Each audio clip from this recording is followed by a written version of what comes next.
Un hombre encuentra un grupo de huesos en mitad del monte y en mitad de la noche. Es una escena grabada por las cámaras. Este campesino recorre un largo trecho, caminos sin nombre, hasta llegar a una barriada, con un urbanismo excepcionalmente extraño, diferente a los pueblos que colindan en el llamado Valle del Baztán. Hablamos de una de las zonas más hermosas sin duda de España, un lugar idílico, pero un lugar, y esta noche lo vais a descubrir, donde aconteció una historia horrible prolongada durante un milenio.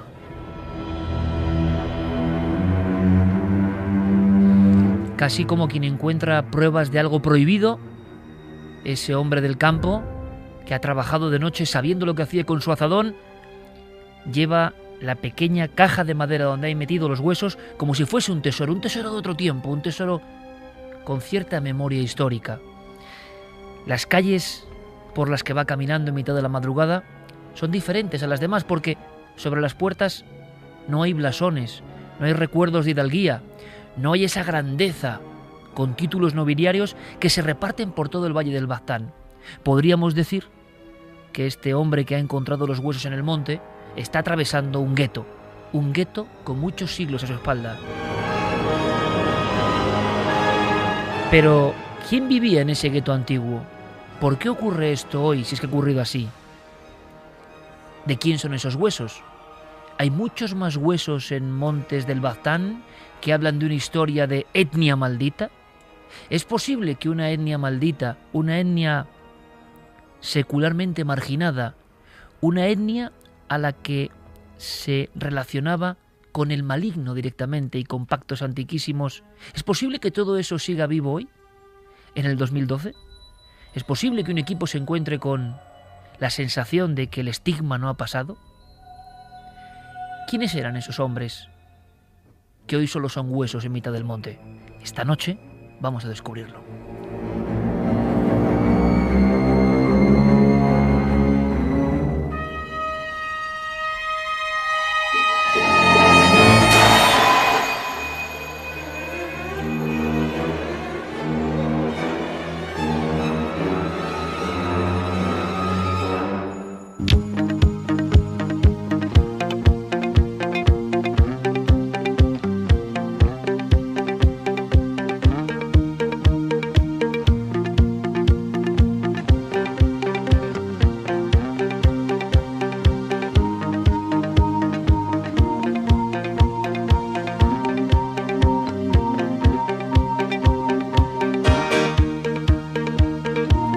Una y 34 minutos. Con esta escena histórica y casi fantasmagórica llevada al celuloide, comenzamos nuestro dossier informativo de la semana, con un sinfín de historias y sobre todo, atención, no solo con opiniones y descubrimientos, hallazgos y novedades, sino con muchos sonidos. Va a haber que poner el oído avizor, si se puede expresar esta frase.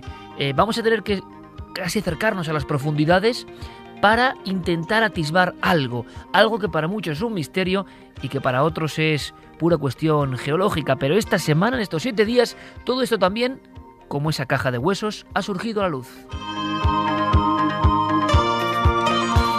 Carmen, buenas noches. Buenas madrugadas. Porque Iker. esta noche vamos a hablar de ese sonido, entre otras muchas cosas, de bloop. Exactamente. Ha sido siempre un misterio, ¿no? Que se grabó en 1997. Se han dicho todo tipo de cosas, desde que había monstruos submarinos y que podía ser un calamar gigantesco que emitiera esos sonidos. Bueno, pues ahora parece que se ha descifrado el bloop y otros sonidos que ha grabado también la administración de Estados Unidos. Lo que ocurre es que vamos a aprovechar para hablar de sonidos extraños en las profundidades que nos van a sorprender. Mucho.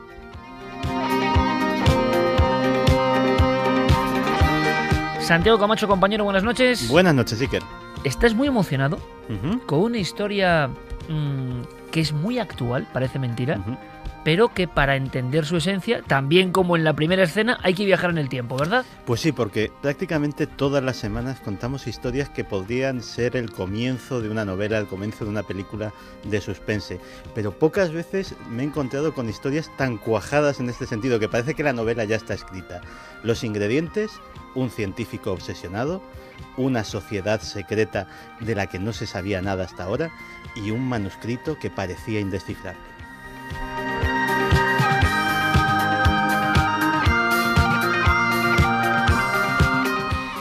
Van a pasar muchas cosas esta noche y espero que nos acompañéis. Claro que sí, como siempre, queremos disfrutar con vosotros del auténtico misterio, del misterio actual, de lo que está ocurriendo ahora mismo, que muchas veces nos hace echar la mirada atrás. Pero también hablamos de cosas que están pasando en estos días. Javier Pérez Campos, compañero, buenas noches.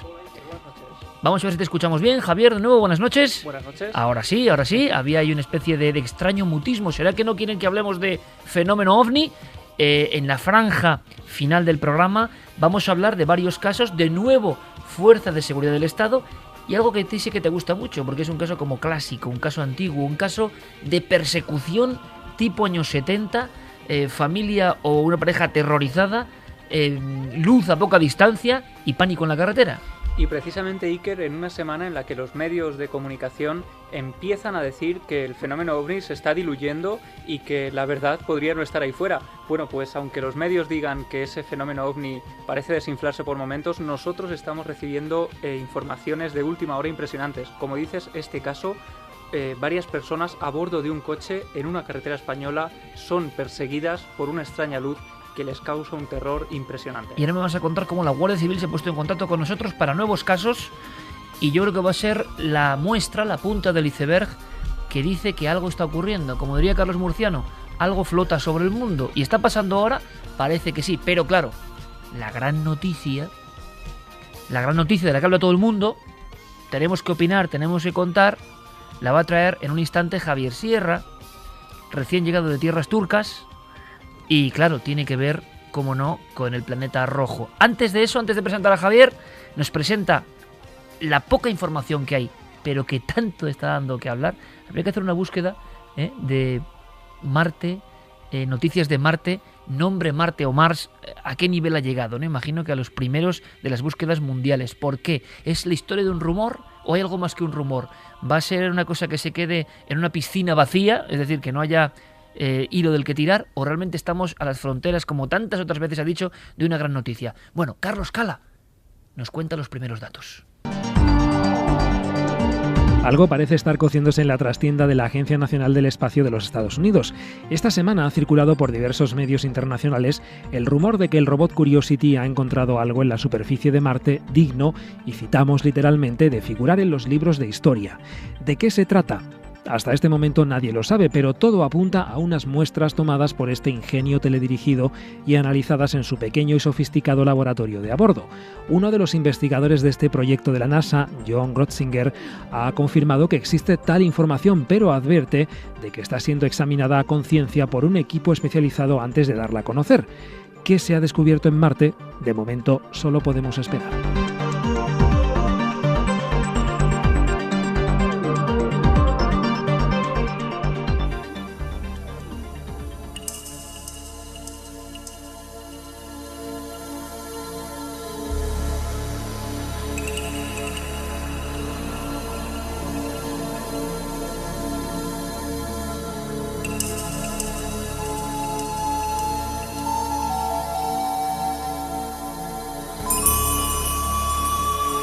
Menos 20, el maestro Vangelis con su lluvia metálica, lluvia propia quizá de mundos lejanos como el marciano, por supuesto, para iniciar este viaje de esta noche con Fermín Agustí, con Geray Martínez en los mandos técnicos y por supuesto con todo el equipo habitual, que es mucho y que irá apareciendo, y con Guillermo León, con todo previsto ya en la web en ikerjimenez.com, y también vías de contacto abiertas, por ejemplo, para que opinéis de esto que está pasando supuestamente en Marte, Carmen. A través del correo electrónico, como siempre, milenio3 con número @cadenaser.com, y en las redes sociales nos pueden buscar en Nave del Misterio, en Twitter, en Facebook y en Google+.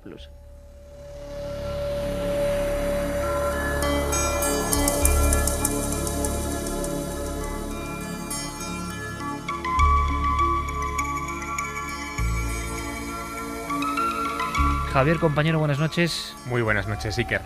A mí que estos acordes siempre me han puesto los pelos de punta. Y a mí también. ¿Verdad? Y además, quizás sean los más propios que tenemos en nuestra discoteca para hablar del tema que va a abrir Milenio 3 esta noche, que es Marte, el misterio marciano. Quizá, y por aquí podríamos empezar la crónica de lo que viene a continuación, habría que reflexionar sobre cómo apenas una frase pronunciada en la Radio Nacional Pública de los Estados Unidos, en la NPR, de apenas 3 segundos, ha conseguido crear una conmoción mundial. Una frase que, por cierto, yo no he oído reproducida en ningún medio de comunicación español en estas fechas, y mira que se ha hablado y se ha ido dando una frase la de noticia. 3 segundos. Una frase de 3 segundos. Monta el tsunami marciano. Una frase de 3 segundos que me gustaría que escucharas. Es la frase pronunciada por John Grotzinger este pasado martes, día 20, por la mañana, en el programa matinal estrella de la radio pública norteamericana, donde, en fin, anunciaba que había un descubrimiento a punto de darse a conocer. Escuchamos a John Grotzinger. Esta información va a entrar en los libros de historia. Tiene un aspecto realmente bueno.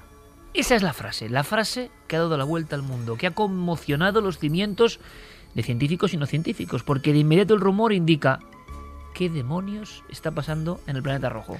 No es la frase pronunciada por un personaje o un científico cualquiera. John Grotzinger es el responsable de los rover marcianos, de estos vehículos que en estos momentos, en fin, están explorando, especialmente Curiosity, la superficie de Marte. Grotzinger es el científico al mando de lo que se conoce técnicamente como el Mars Science Laboratory, que es el Curiosity, este vehículo tan extraño que tenemos en estos momentos sobre la superficie marciana. Él es geólogo, experto en la formación de océanos primitivos, y su obsesión desde el principio de esta misión ha sido el encontrar agua líquida en Marte, porque esto significaría que allí podría haber vida. Has dicho bien la palabra obsesión, porque yo no sé qué tiene Marte, pero todos los que se meten en su investigación, y ahora lo comentaremos, acaban absolutamente enganchados. Es un planeta diferente a los demás, quizá por ser el más cercano o el más investigado. Bueno, pues imagínate la reacción que ha provocado este personaje, Grotzinger, al dar a conocer, en fin, solamente con esa pincelada breve, que tienen en las manos un descubrimiento que, una vez que se compruebe, porque aquí viene el kit de la cuestión, va a entrar en los libros de historia. Todo el mundo ha supuesto inmediatamente que se trata de algo relacionado con la especialidad geológica de este investigador, con el hallazgo quizá de agua o de algún otro, de agua líquida o de algún otro elemento que permita la vida en el planeta Marte, y que, en fin, está siendo meticulosamente confirmado por el equipo que está detrás de este asunto, para darse a conocer en una fecha que ya está anunciada, el próximo 3 de diciembre. Hombre, desde luego, Javier, yo quiero que Santi por lo menos luego me diga más o menos qué se rumorea en su mundo, en ese otro mundo que no es Marte, es el mundo de la conspiración, lo alternativo, porque lo que sí es extraño es que algo que se está trabajando con esta minuciosidad, claro, hoy en día con las redes sociales uno dice las indiscreciones de todo tipo de personajes, a mí me dejan alucinado, pero a este nivel, que alguien sea indiscreto, no sé, o no ha sido indiscreto. O quizá no ha sido indiscreto, efectivamente. Quizá lo que ha hecho ha sido, en fin, lanzar un globo sonda para ver qué repercusión podría tener este asunto, porque lo ha hecho en una entrevista que sabía que iba a tener mucha audiencia, que ha tenido efectivamente mucha repercusión y mucho eco en otros medios de comunicación, pero es que además yo creo que lo ha hecho para también acallar algo que hemos comentado en este programa en semanas anteriores. Yo no sé si recuerdas una noticia que dimos en Milenio 3 sobre la posibilidad de que el Curiosity de Marte hubiera llevado contaminación biológica al planeta rojo, que ese taladro famoso que hoy es el eje de la controversia, porque se supone que es la herramienta que ha capturado las muestras que podrían contener formas de vida o moléculas de vida y que podrían darse a conocer el próximo 3 de diciembre, bueno, pues que ese taladro hubiera podido llevar contaminación desde la Tierra. Hubiésemos infectado, ¿no?, con una aguja de la Tierra. Exacto, la historia es muy curiosa y hemos averiguado más desde que dimos la noticia por primera vez. Lo que ocurrió fue que 6 meses antes del lanzamiento de la Curiosity a Marte, en fin, a los técnicos les entró de repente la preocupación de que ese taladro, si no se reforzaba en su estructura, en fin, al entrar en la superficie marciana y darse un golpe impropio contra el suelo marciano, podría desestabilizarse y podría hacer fracasar la misión completa. Y saltándose los mínimos protocolos, abrieron ese ese instrumento que se había esterilizado, que estaba en un compartimento estanco, lo abrieron para añadirle una serie de ajustes y lo volvieron a cerrar sin informar a una llamada Oficina de Protección Planetaria, que está dentro de la NASA y que se ocupa precisamente de evitar este tipo de infecciones. Bueno, calculan que ese taladro puede haber llevado al planeta Marte 250.000, al menos 250.000 esporas bacterianas, de las que muchas podrían haber muerto en el trayecto de entrada al planeta rojo, pero otras muchas no. Pues bien, aquí viene la cosa curiosa y casi conspiranoica, ¿no?, de este asunto, porque John Grotzinger, después de hacer ese anuncio en la radio pública norteamericana de que están a punto de anunciar un descubrimiento que entrará en los libros de historia, ha introducido un matiz que es muy curioso y que quiero que escuches de su propia voz. Dice, sabíamos desde el principio que corríamos el riesgo de haber llevado aire desde Florida, aire a Marte, y necesitábamos descartarlo y hacer los análisis de nuevo. Es decir, está poniendo el parche antes de que surja la herida. Quiere asegurarse de que lo que han descubierto y que van a anunciar no es contaminación llevada por su propio vehículo. Y eso lo ha dicho ya, días antes de que haga el anuncio que tenga que hacer, que lo hará, por cierto, en la reunión anual de la Unión Geofísica Americana en San Francisco, que es una de las grandes reuniones científicas del continente americano. Así que todo pinta, muy caliente, muy caliente. Pues vamos a viajar un poco más, Javier, si te parece, y lo hacemos. Irene nos pone esta música, esta precisamente, el maestro Vangelis, antes escuchábamos Metallic Rain, esta la ideó y la compuso pensando en Marte, en las exploraciones que iban a ir al planeta rojo. Me parece un viaje de Drakkar antiguo, ¿no?, en busca de otros planetas. Por cierto, Francisco Anguita es uno de los grandes, podemos hablar de uno de los grandes especialistas de Marte, uno de los grandes científicos, investigador de geología planetaria más importantes. Por eso le agradecemos especialmente que siempre sea tan amable con este programa. Yo quiero decirlo, que sea tan amable con este programa. Le hemos preguntado a ver qué opináis, porque ahora enseguida abrimos debate y viajamos a otros mundos, ¿no? Pero claro, esto de Marte, ahora veremos la repercusión que ha habido, pero se me ha olvidado de una cosa. Hablando de sonidos, ha vuelto a salir el extraño asunto ese del sonido del hum, al mismo tiempo que los medios hablan de, a nivel científico, captado el sonido de la Tierra. ¿Tendrá algo que ver todo esto o es la cara y la cruz de un fenómeno? Luego lo vamos a comentar. Va a haber muchos sonidos esta noche, pero el de Anguita, sus declaraciones, también es importante en este momento. A la 1:48, yo creo, uno de los grandes expertos de lo que pasa en Marte, hizo un libro maravilloso sobre Marte y es científico. Para él, a nivel de opinión personal, ¿cuál será esa noticia tan importante? Es difícil pensar que algo pueda pasar a los libros de historia o de ciencia o de historia de la ciencia que no sea, siendo una noticia marciana, algo que tenga que ver con la presencia actual o pasada de vida en Marte. Digo esto porque el asunto del agua, que viene ya repetido desde hace muchos años, se ha vuelto a actualizar hace muy poco por el mismo Curiosity, con este hallazgo de unos conglomerados que parecen atestiguar una corriente de agua intensa, de manera que esto no sería ninguna novedad y por tanto yo creo que solo nos queda el tema biológico. Teniendo en cuenta que el hallazgo proviene del Sample Analyzer at Mars, pues realmente sí que parece que tiene que poder tener relación con la vida, y es que uno de los tres instrumentos de ese analizador de muestras es un espectrómetro capaz de identificar isótopos. Esto puede tener relación con un tema que viene coleando desde hace casi 10 años, y la existencia de metano en la atmósfera marciana, y metano que está surgiendo desde puntos de la superficie, a veces incluso con penachos que contienen miles de toneladas del gas. Como este gas puede ser tanto de origen mineral como de origen biológico, no se ha podido resolver nada hasta ahora. Quien ha reaccionado también medio de esta, en fin, controversia internacional, ha sido un viejo y estigmatizado científico que ha investigado mucho sobre la cuestión de la vida en Marte, que es Gilbert Levin. Gilbert Levin fue el hombre que se encargó de controlar los experimentos que realizó en 1976 en la superficie marciana otro robot, la sonda Viking. Y ahí ocurrió... Las míticas fotos. Exactamente. Y ahí ocurrió algo en 1976 tremendo, porque ellos realizaron con el control de Gilbert Levin un experimento que consistía en aportar un nutriente orgánico al suelo marciano, y si liberaba alguna clase de gas o provocaba alguna clase de reacción, significaba a ojos de esos experimentadores que había algún tipo de molécula orgánica en el suelo de Marte. O sea, en el 76 se inyectó, se puso algo orgánico en Marte. Sí, se intentó, o sea, se hizo ese experimento para ver si se provocaba alguna reacción en el suelo, y el suelo liberó oxígeno.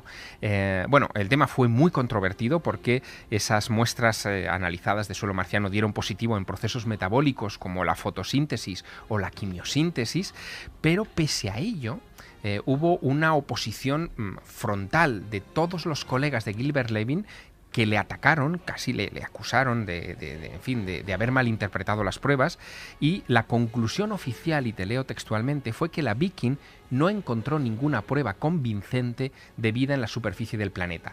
Levin entró en un proceso de depresión tremendo, se sintió un marginado, un apestado dentro de la comunidad científica, hizo algunas declaraciones, convocó ruedas de prensa en estos 30 años, tratando de defender su honorabilidad y la viabilidad de sus experimentos. Y este hombre, cuando vuelve a entrar en escena. Exacto, cuando han saltado estas declaraciones de John Grotzinger, ha saltado inmediatamente a la opinión pública y ha dicho que, bueno, que hay que estar muy atentos, porque esto va a confirmar que él hace 30 años tenía razón, que en Marte hay vida.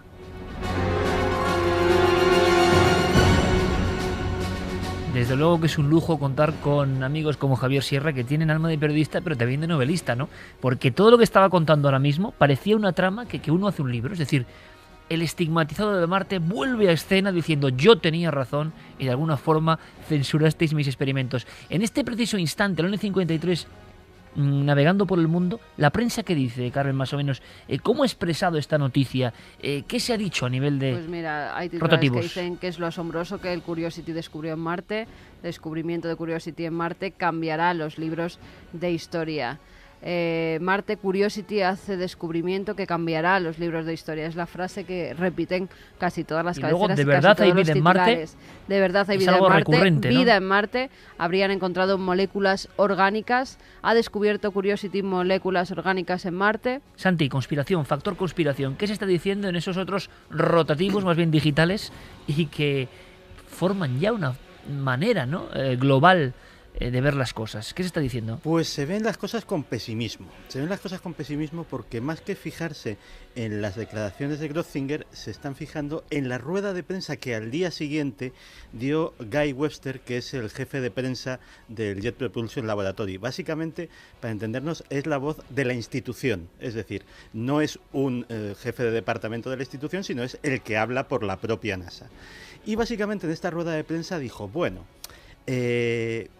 la propia misión del Curiosity ya de por sí va a pasar a los libros de historia, y el doctor Grotzinger se puede haber dejado llevar por el entusiasmo, que es muy propio de él, ya lo ha hecho antes, y seguramente... Pero parece una acción-reacción que siempre ocurre con casi todo, ¿no? Sí, sí. Y seguramente lo hará en el futuro, pero, y cito textualmente, no hay nada específico en el futuro que sea revolucionario. Lo cual, evidentemente, a los más suspicaces les ha hecho pensar que se haya descubierto lo que se haya descubierto, Grotzinger le van a hacer recular y le van a hacer que, por lo menos hasta que tenga más verificado el hallazgo, o quién sabe, si pueden pasar incluso años, le van a intentar silenciar este O sea, un caso como el que acaba de contar Javier, pero repetido de alguna manera. Bueno, es que la NASA ha tenido muchos problemas con el asunto marciano y no hay más que echar mano de las hemerotecas para encontrarnos con otros tropezones. Yo creo que si saco a la palestra el famoso meteorito de Alan Hills, el famoso ALH-84 4001 Comienza con gusanos, entre comillas, Exactamente. En su estructura, ¿no? Sí, lo que ocurrió fue que la NASA analiza un meteorito venido de Marte, encontrado en la Antártida el 27 de diciembre de 1984, y cuando lo cortan, lo seccionan con sus sierras de alta precisión, descubren que en el corazón de ese meteorito hay una serie de gusanos, unas 100 veces más pequeñas que un microorganismo terrestre, y interpretan que se trata de algo vivo, es decir, de una estructura viva. La portada con esos gusanos de los medios de comunicación fue instantánea. Clinton, recuerdo, haciendo una rueda de prensa. Exacto, Clinton dio una rueda de prensa anunciando la existencia. Y eso fue una gran metedura de pata, ¿no? Digamos, que ha traído mucha cola. Hay quien dice, yo lo digo por ser conspiranoico, y ahora enseguida, antes de pasar al otro tema, escuchamos vuestras opiniones, que son fundamentales en las vías de contacto de la Nave del Misterio. Pero la sensación de muchos piensan, que hay un intento, Javier, Santi, de mantener en vilo con el tema Marte al gran público, porque es la única forma de que en el inconsciente colectivo, precisamente, sobre todo los americanos, piensen que no hay que dejar de financiar este tipo de proyectos que no alcanzan su meta así inmediata, pero que con estos bombazos o esta sensación que a veces puede ser contraproducente, es como esos programas, dejas todo para el final y luego al final no hay nada. Entonces vamos a hablar con... Eso es peligroso, porque al final la gente se cansa. Entonces, si está ocurriendo algo parecido, se preguntan muchos, ¿no? Pero claro, también parece un poco fuerte que uno de los máximos responsables diga esa frase, algo que va a pasar en los libros de historia. No es cualquier frase. A ver, hay que especular, evidentemente, pero si no se anunciase vida el próximo 3 de diciembre en San Francisco, en esta reunión importantísima que va a tener lugar, una de las cosas que podrían quizá anunciarse es un estudio sobre los niveles de radiación en la superficie del planeta, que podrían ser menores de lo que se supone, por lo tanto, la posibilidad de que se desarrolle o se hubiera desarrollado vida en el pasado crecería exponencialmente, pero sobre todo permitiría algo que va mucho en la línea de lo que acabas de decir, Iker. Permitiría la llegada de seres humanos a Marte y la instalación de colonias para grandes permanencias en el planeta rojo. Pero yo pregunto, lanzo la cuestión. Una cuestión, repito, de ese tipo es para libros de ciencia, no para libros de historia, quizá, ¿no? Sí. Libros de historia, uno cree ya que es algo que cambia nuestro concepto de la realidad, ¿no? Sí, vida. Apuntando lo que sugerías hace un momento, también hay que explicar un poco cómo funcionan las cosas en Estados Unidos, que tiene muy poco que ver con el funcionamiento de cualquier otro gobierno. Básicamente, todas las agencias federales y todas las instituciones del gobierno dependen del Comité de Asignaciones Presupuestarias del Senado. No hay unos presupuestos nacionales fijos, sino que hay determinadas cantidades que ese comité aprueba o no aprueba para tal o cual proyecto. Cuando hay época de restricciones como es esta, pues las agencias como el FBI enseguida se embarcan en grandes redadas mediáticas, en grandes cosas que salgan en las noticias. Los militares hacen grandes operaciones que invitan a reporteros a filmarlas también para defender. Y la NASA también hace cosas de estas. ¿Qué quiero decir con esto? Que puede ser, realmente puede ser. Pero yo opto más porque Grötzinger realmente se ha dejado llevar por un entusiasmo, en mi opinión, justificado. Luego lo que ya le dejen decir es otra cosa. Pero no creo que alguien que tiene un prestigio científico que defender diga unas palabras tan sumamente gruesas y no está respaldado no solamente por unos datos encontrados y me voy rápidamente a contarlo a la prensa, sino por unos datos contrastados. Suena y vueltos a contrastar. Todo muy raro, es todo muy... es una historia llena de contradicciones, la forma de darlas a conocer. ¿Qué opina nuestro público? Que a veces es el más sabio de todos, ¿no? ¿Qué siente el público? Nos dice Baltasar Martínez, los americanos nos están dando los primeros capítulos, poco a poco ya descubiertos hace años, como siempre. Edu Herrera, a mí lo de Marte me suena más a una prueba para ver la reacción de la gente. Fema lo que se viene llamando globo sonda, ¿no? La frase no dice nada y lo dice todo. Sarge Martín dice, no es muy curioso que justo en estas fechas estén dándole vueltas a cómo decirnos que existe o ha existido vida en otro planeta. Yo lo pensaba. ¿Nos están preparando para algo? ¿Alguna razón para que los medios mayoritarios hayan hecho mutis ante algo que como mínimo es noticia digna de ser informada? Es curioso porque lo pensaba, si se da noticia de vida, que sea en diciembre del 2012... tiene su guasa, ¿no? Igual no va a ser, pero de serlo, de verdad que sería un primer cambio realmente de gran nivel, ¿no? De gran nivel. Gandalf dice la habitabilidad de Marte sería uno de los hallazgos claves a informar el próximo 3 de diciembre. Perdicas, la habitabilidad, poco, claro, pero eso no es lo mismo, claro. poco a poco dan la información, seguro que no estamos solos. Gisela, lo que está claro es que nosotros ya hemos llevado vida a Marte. Leandro dice, seguro que hay algo en Marte, es un planeta con un pasado muy biológico, es posible que haya quedado algo que pudiera sobrevivir a los pasos de los milenios. La vida tiene el don de estar donde menos lo pensamos. Elkin dice que en 2009 se descubrieron emisiones de metano en la atmósfera marciana. Aunque la explicación geológica sea una posibilidad, ningún científico puede descartar a día de hoy que este metano haya sido producido por formas de vida marciana. Ojalá.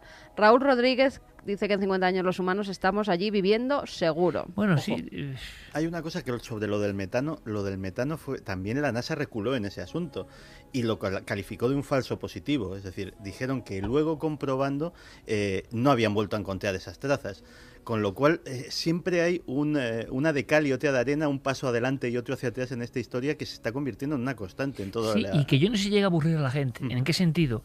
Parece que es el momento, que ya os acordáis, otro anuncio de la NASA importantísimo, otra rueda de prensa, todo el mundo pensando que se iba a anunciar vida, y luego era la historia esta del azufre, de las bacterias. Que tampoco hombre, claro, dio un paso de gigante. Que yo entiendo que para los científicos son cosas vitales, realmente históricas, pero para los científicos, pero para el común de los mortales sabe a poco, ¿no? En ocasiones. Entonces, como ya llevan varios anuncios, ¿no?, de cosas que parece que van a ser espectaculares, y lo que ocurre es que en el inconsciente colectivo humano está la esperanza, ¿no?, de no estar solo, y entonces todos, yo creo, más crédulos o menos, tenemos dentro la idea, el anhelo, que yo no sé si nos cambiaría mucho, desde luego a estas generaciones próximas, no mucho, pero de saber que hubo vida, ¿no?, de que hay vida, ¿no? Y entonces esa esperanza se mantiene. Claro, No, sí, que cambiaría. Cambiaría mucho, cambiaría sí. Yo creo que sí. muchísimo lo que hemos estado Para buscando y lo que nosotros. hemos estado, claro, Sí, esperando, bueno, cómo no va a cambiar. Vida a No, no, nivel microorgánica. No, pero incluso cambiaría... Sí, bueno. No, vamos a ver. Por Otro ejemplo, tipo de vida, ¿por qué no? cambiarían los objetivos, por ejemplo, de la NASA, que podría vivir una nueva era dorada, Sí. ¿no? Pero digo nosotros, la vida del hombre y la mujer normal y corriente. Pero ¿y si no es a nivel Hombre, no, ya, orgánico? eso es yo eso... ¿Imposible por qué? Es Bueno, que ya, claro. Antes se decía que era imposible que hubiera agua en Marte. Sí. Y si, ¿no? y si Phobos y Deimos son artificiales, ¿no? En fin. Claro, Claro, es hay que que volver al imposible. lleguetismo. Volvemos hay que volver a al los- Es que No, estás cayendo pero en lo mismo sí hay, que de todas cayeron formas. pero- los científicos cuadriculados. Pero es mira, que no es nada imposible. mira la maravillosa historia que ha contado Javier, ¿eh? Que ya hay gente de 76 que está diciendo, ojo, que yo tenía razón, ¿eh? Ojo, si hay algo vivo en Marte, por pequeño que sea, puede cambiar la historia de la humanidad, porque si eso vivo, enano, microscópico, puede sobrevivir, nosotros también. Terraformando el planeta o como sea, tener a un tiro de piedra Cósmico. un planeta de repuesto, sobre todo teniendo en cuenta lo que estamos haciendo con el nuestro, puede cambiar a 50, 100, 200 sí. años vista el destino de la humanidad. Es curioso a ver si al final ese gusano extraño que se movía en el documental falso Alternativa 3, al final va a ser algo más real de lo que parece. En fin, nosotros contaremos Bueno, todo. mira, Lucas, por ejemplo, dice que hay vida en Marte sería una gran noticia. Pero algo muerto, estilo un esqueleto, sería aún más bestia a nivel historia. Sería también un poco para hilar la novela, el novelón, ¿no?, que diría nuestro amigo López Sáez, el novelón de Javier Sierra sobre Marte. Lo bonito es que, mira, y lo hemos visto y lo vamos a ver ahora. Si os parece, os invito a un viaje a todos que también tiene su reflexión, ¿eh? Decía Santiago Camacho lo que hemos hecho con la Tierra. No solo lo que hemos hecho, lo que estamos haciendo. Yo creo que uno de los grandes males también que motiva todo tipo de sangrías es el racismo, ¿no? El racismo profundo por el que surgen muchos males, ¿no? Considerar a otro inferior a ti por su procedencia, ¿no? Por su naturaleza, por cosas no elegidas tampoco, por cosas marcadas por otros.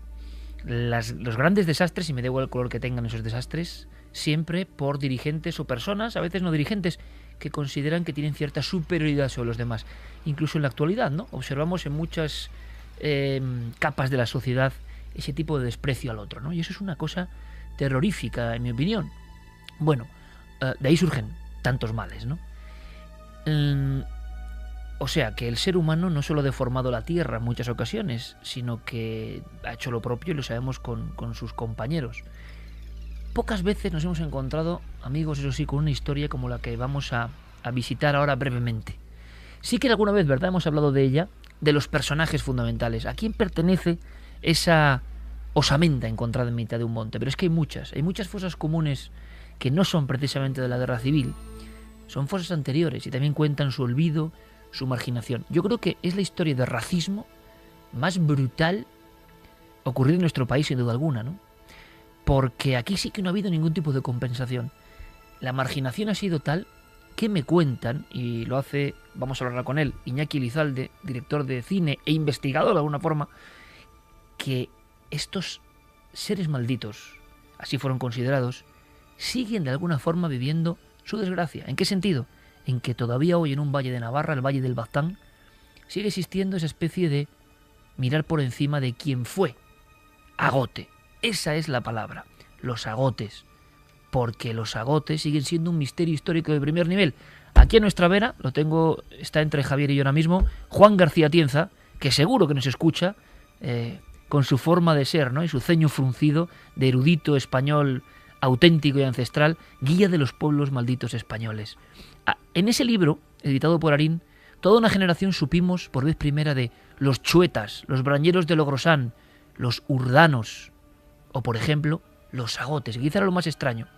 Se hablaba de una raza distinta, que llegó en el medievo, que nadie sabe quiénes eran, que vinieron como esclavos, que eran muy altos, rubios, de ojos azules, la inmensa mayoría, muy pálidos, con extrañas costumbres, una música ancestral que decían que compungía el alma de quien le escuchaba, grandes artesanos, pero por algún motivo empezó a haber una leyenda en torno a ellos, una leyenda que ha durado casi 1000 años. Lo que sabemos hoy es que no se les podía bautizar en la misma pila. El famoso agote non pasabuntur, la puerta pequeña en las iglesias de las aldeas. Toda la gente entraba por su puerta, ellos tenían una aparte, hay que imaginarlo. Decían que las huellas de sus pies descalzos, trabajando en el campo, abrasaban la tierra, que su orina quemaba los montes, que todo lo que hacían era propio de seres maléficos que en un tiempo pasado habían pactado con el diablo. Algo tan ridículo hoy en día, con la visión científica o racional, se ha mantenido durante 1000 años, entremezclado en una trama increíble. Pues bien, ¿os imagináis que aparezcan de alguna forma restos de estas gentes en los montes? Vamos a viajar. Se ha hecho una película, por eso hablo yo de una escena inicial, llamada Baztán. Es una película muy sui generis, es una película que seguro para los interesados del tema de los agotes puede ser, porque se habla de investigación también, sobre este extraño enigma de un pueblo que tiene descendientes todavía hoy, que de alguna forma vivió esclavizado, maldito, condenado a su suerte desde el siglo XII en las alturas de Navarra. Esta película tiene un fragmento absolutamente clave que nos cuenta un poco, nos resume esta historia. Estamos viendo a Carmelo Gómez, el gran Carmelo Gómez, buen amigo de este programa, como inquisidor, que llega a unas tierras y alguien dice una frase que para él es incomprensible, ¿no? Un mundo nuevo. Escuchamos. ¿Agote? ¿Qué es agote? Alcalde, le estoy haciendo una pregunta. ¿Qué es agote? Agote. Mala gente.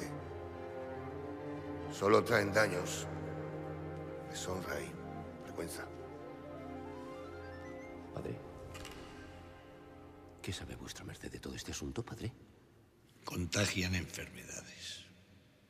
No conozco mucho del caso, vuestra merced, pero he oído que son una especie de herejes con el rabo de Satán. Interesante, muy interesante. ¿Existen agotes aquí? Algunos. Al servicio del señor de Ursúa. Viven en el otro lado del río, en el barrio de Bozate.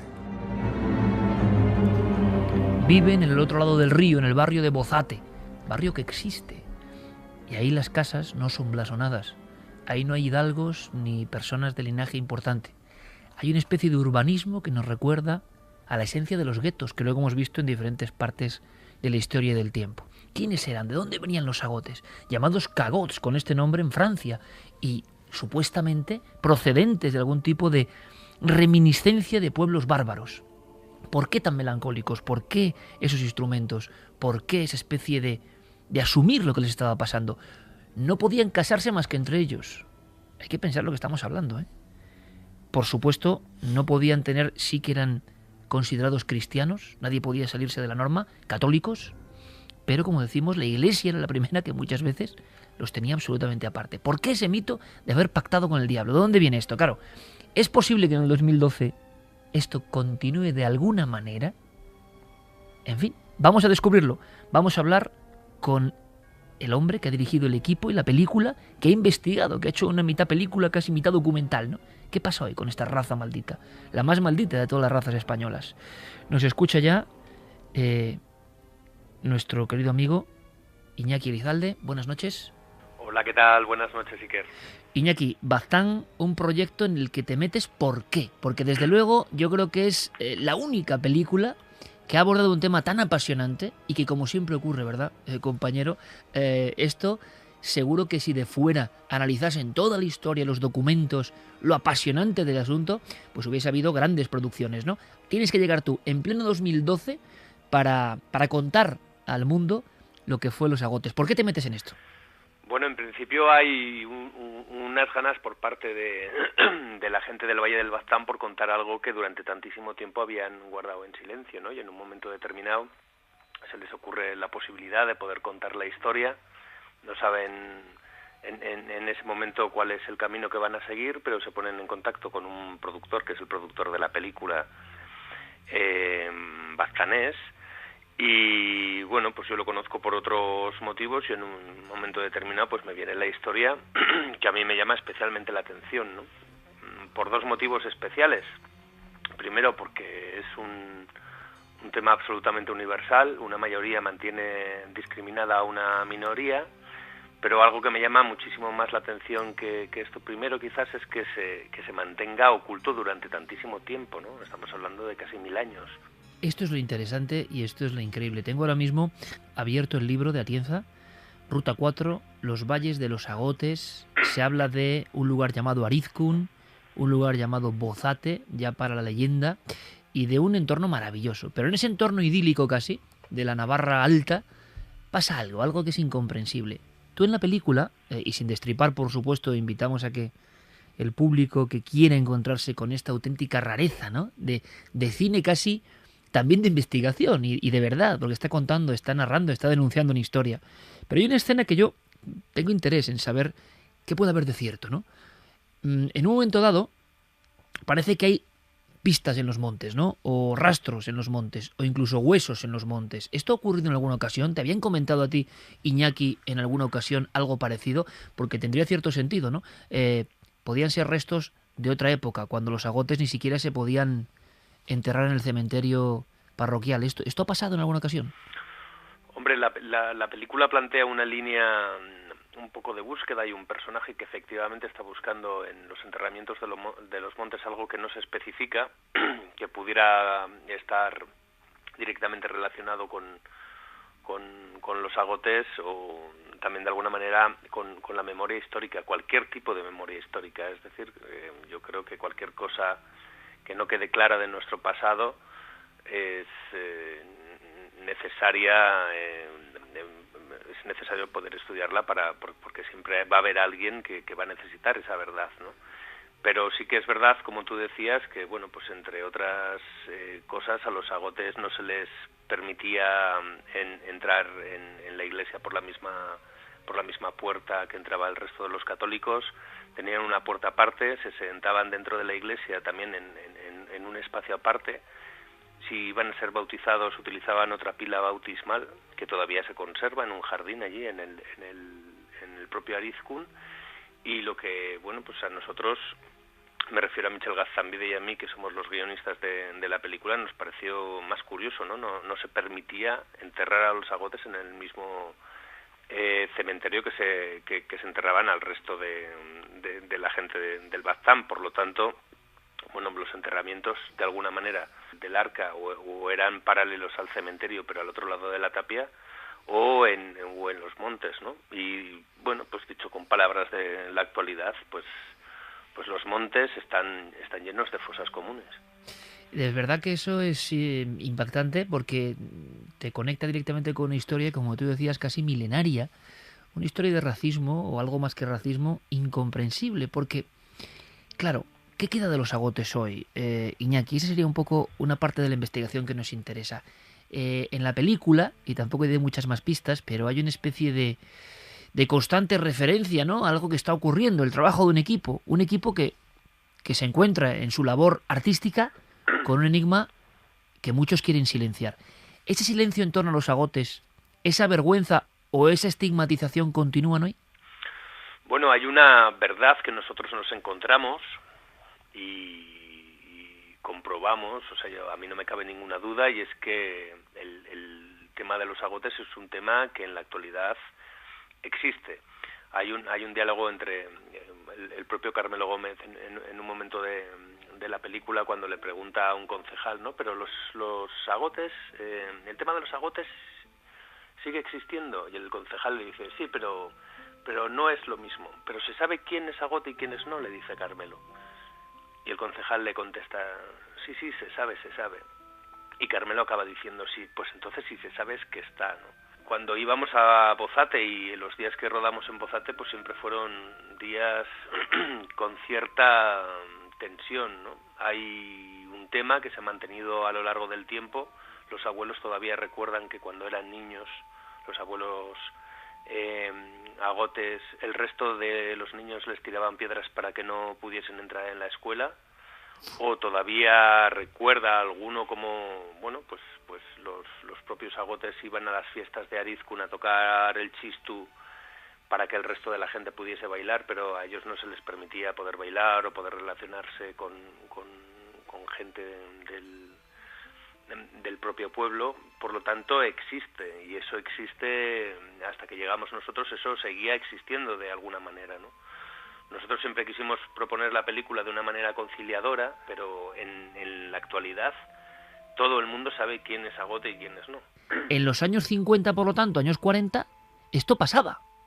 Prácticamente tenemos la imagen de unos seres humanos que se les acusaba poco menos que de pactar con el diablo, de contaminar los campos con las plantas de sus pies.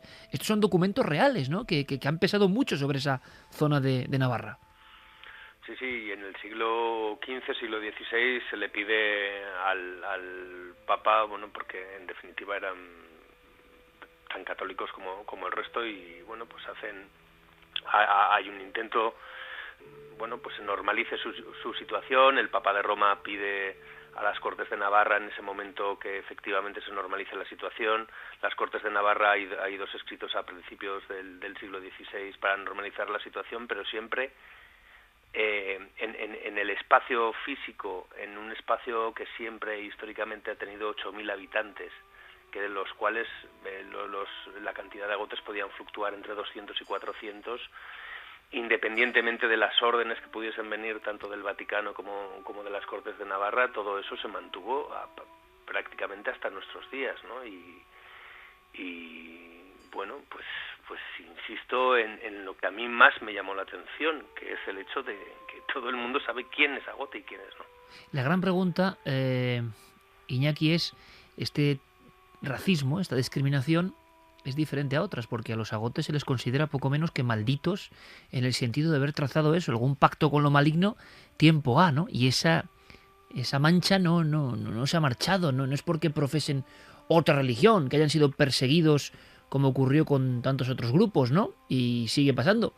Pero en este caso parece que la cuestión es mucho más esotérica o espiritual, no sé, ¿por qué ¿de dónde vendrá ese estigma hacia los agotes, no? Bueno, yo creo que hay dos cosas importantes, ¿no? La primera es que el grupo baztanés es un grupo muy cerrado, y luego incluso en la actualidad, que es un poco de lo que estábamos hablando, ¿no? En este último momento. Y luego, bueno, pues el hecho diferenciador, aquel, ¿no? En un momento determinado, alguien trae el terrateniente de aquella época, en el siglo XII, trae a un grupo de personas para que sean sus siervos o sus esclavos, y pronto se ve que la relación con la gente del valle no va a ser posible y se le recluye en un gueto.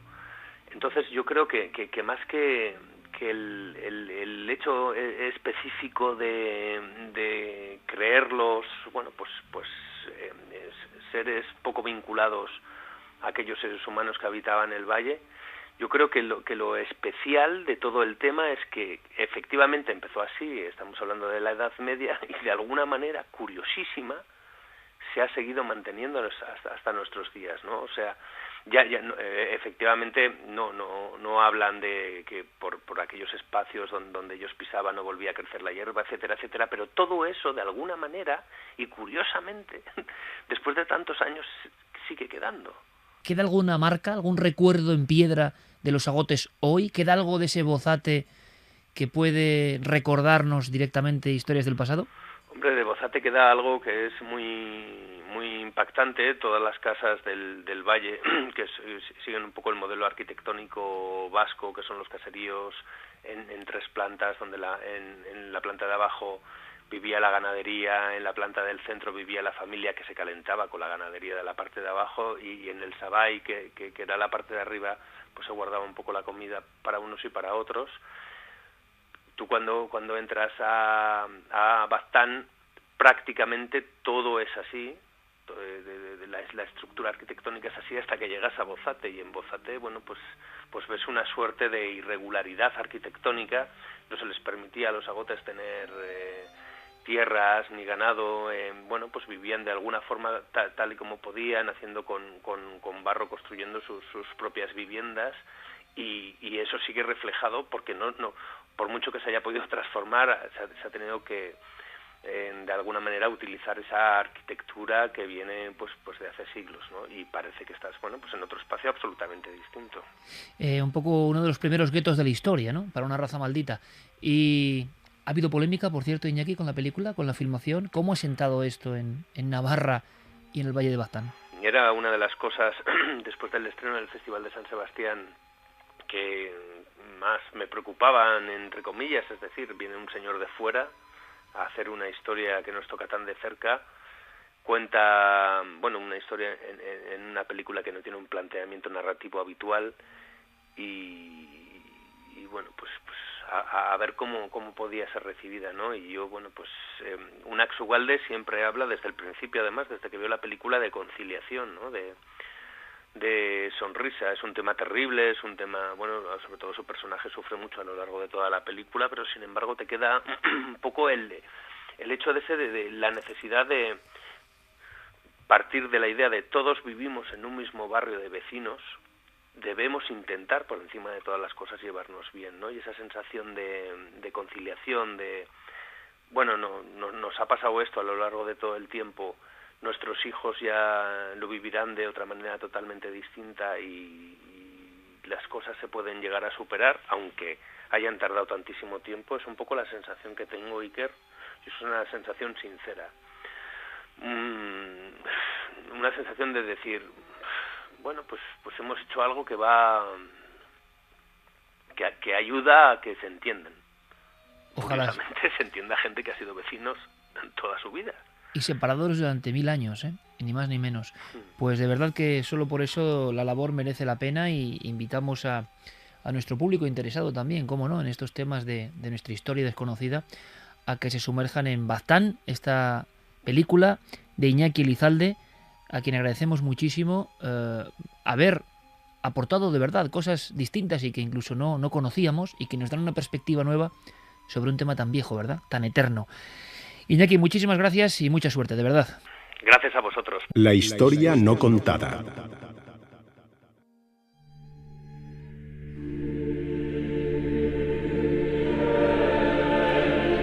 Lo decía José María del Río con su voz, y si lo dice José María del Río es que va a misa. La historia no contada. Esta es la historia no contada. Uno de sus escribas importantes fue Juan García Tienza y tantos otros, ¿no?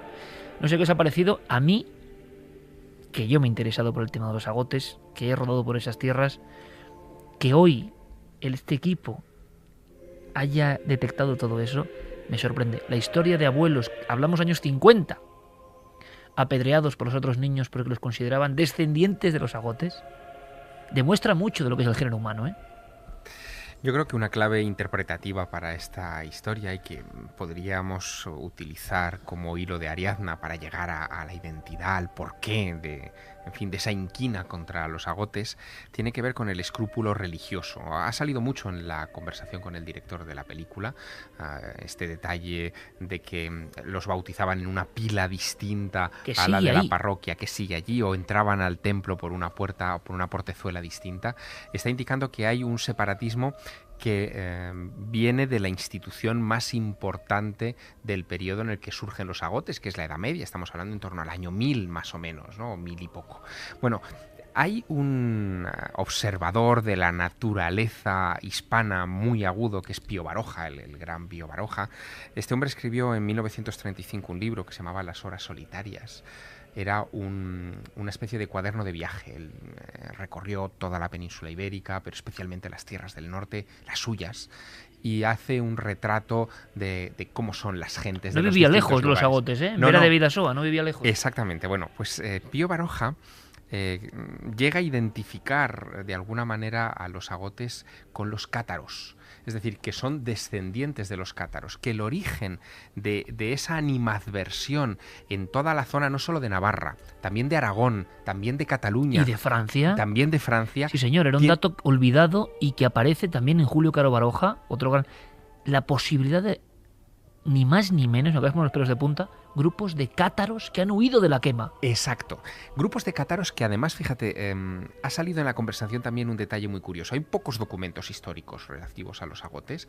Uno de los pocos documentos históricos son esas cartas que envían los agotes a nada menos que el Papa León X, el Papa que retrata a Rafael, ¿no? O sea, esa obra maestra de la pintura. Bueno, pues en esas cartas, ese grupo de gente que pide de alguna manera que los integre el Papa en la cristiandad, que eso ya es un detalle muy curioso, sugieren que son descendientes de los albigenses, de los cátaros, ¿no?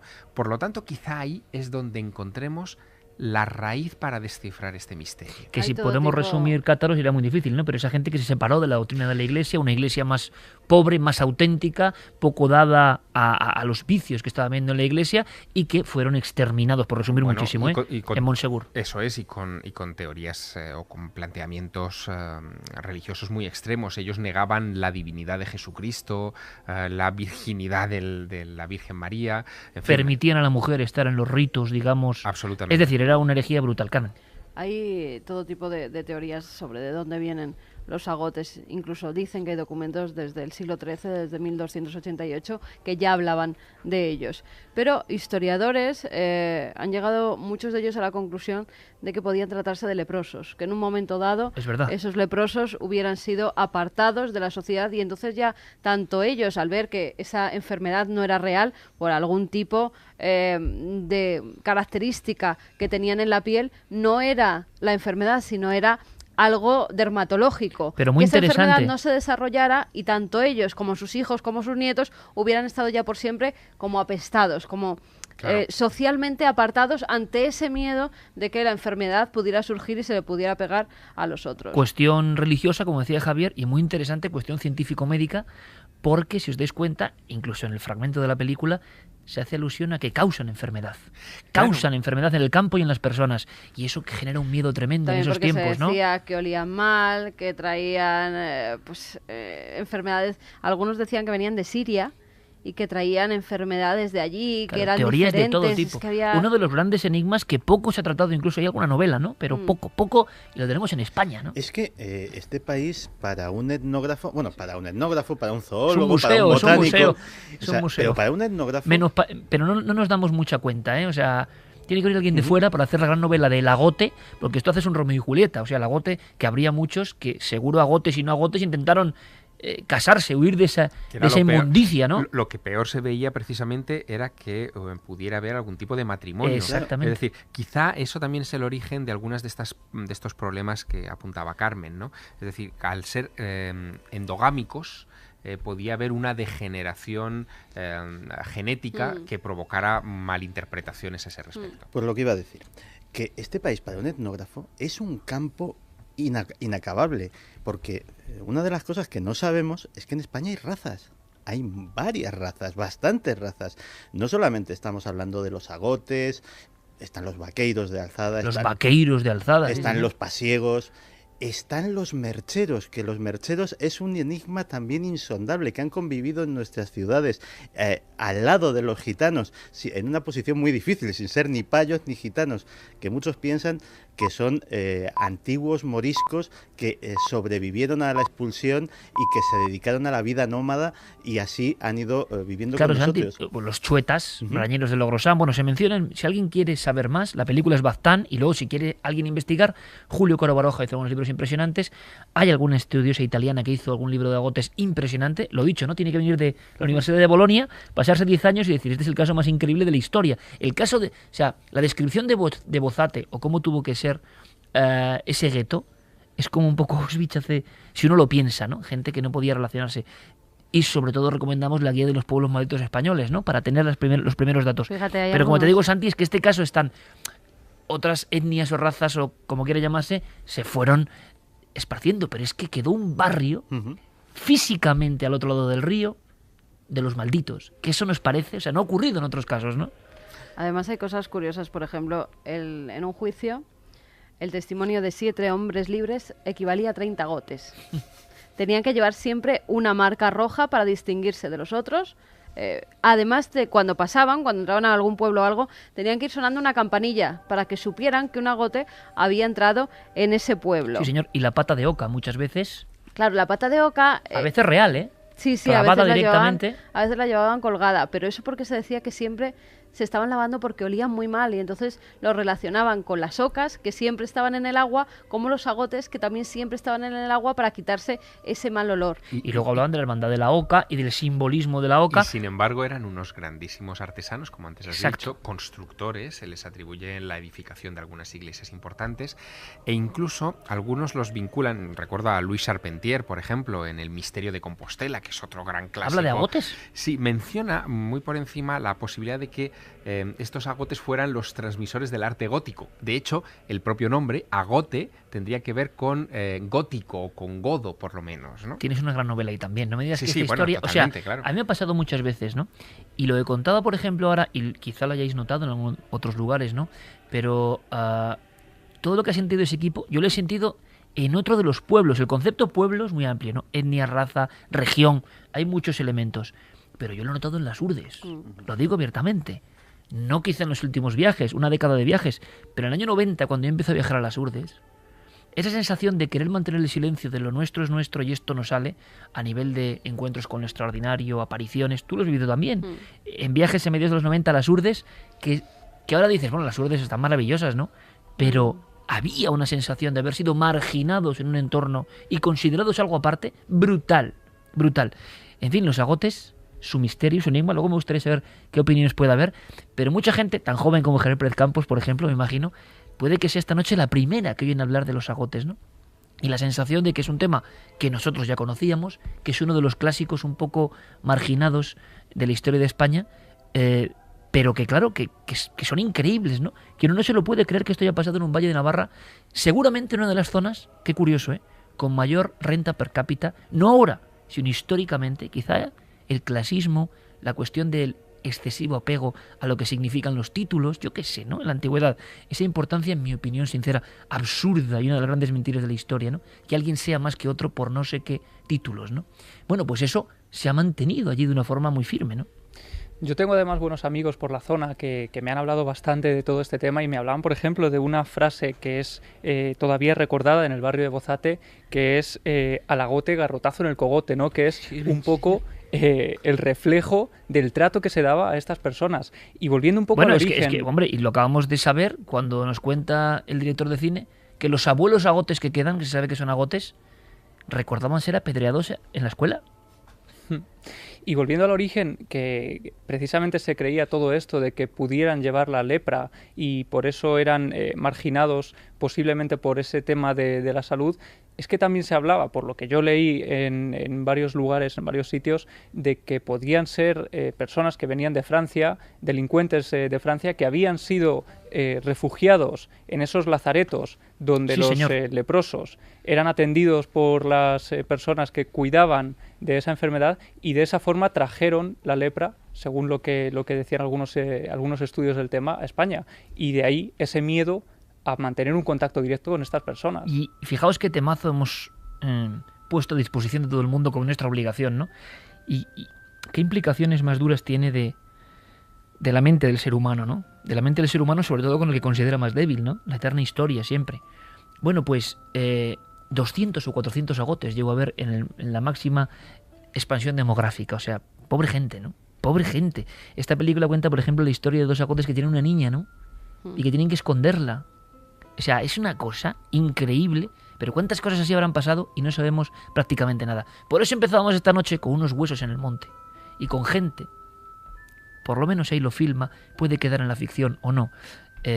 Iñaki, el director, gente que está yendo al monte a saber quiénes son sus antepasados, que ni siquiera podían tener una pequeña parcela de suelo sagrado, con lo que eso significaba. Porque ahora la gente puede hacer más o menos lo que quiera, imagino, pero que en el siglo XVIII, XIX, tu padre, tu madre, tu abuela no pudiese ser enterrada en el Camposanto. Y además ¿qué de noche significaba? y sin campanas, ¿eh?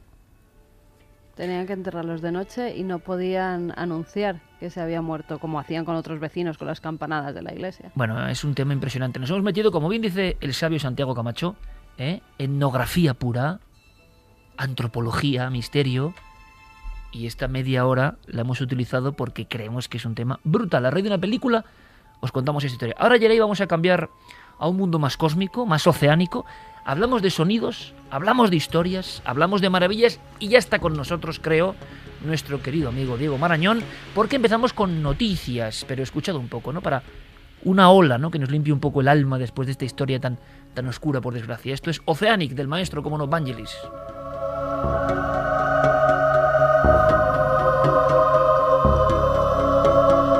Y de alguna forma son cánticos, ¿no? Y hay cánticos, dicen, de la tierra. Sonidos de la tierra. Diego Marañón, compañero, buenas noches. Hola, Iker, buenas noches, ¿qué tal? Bueno, ¿tú sabías de los agotes algo? Sí, lo había oído Vaya hablar. historia, ¿eh?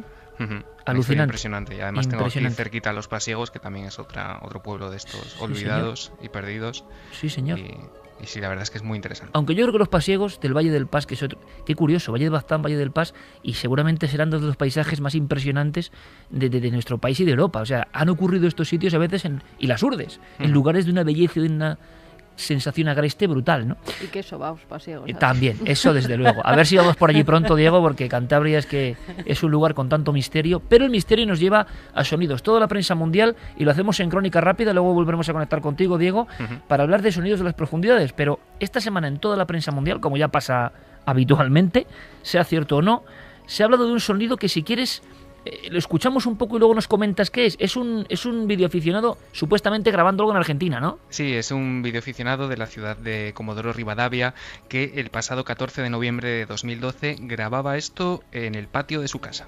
Se escucha como...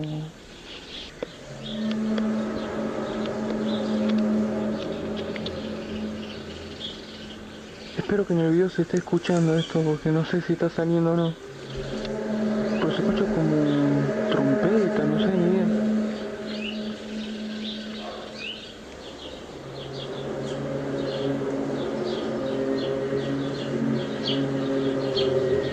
Creo que nuestros amigos oyentes de inmediato habrán identificado el famoso eco, el sonido de la trompeta. Decían trompetas del apocalipsis, ¿no? The Hum, ese último misterio de esta nueva década.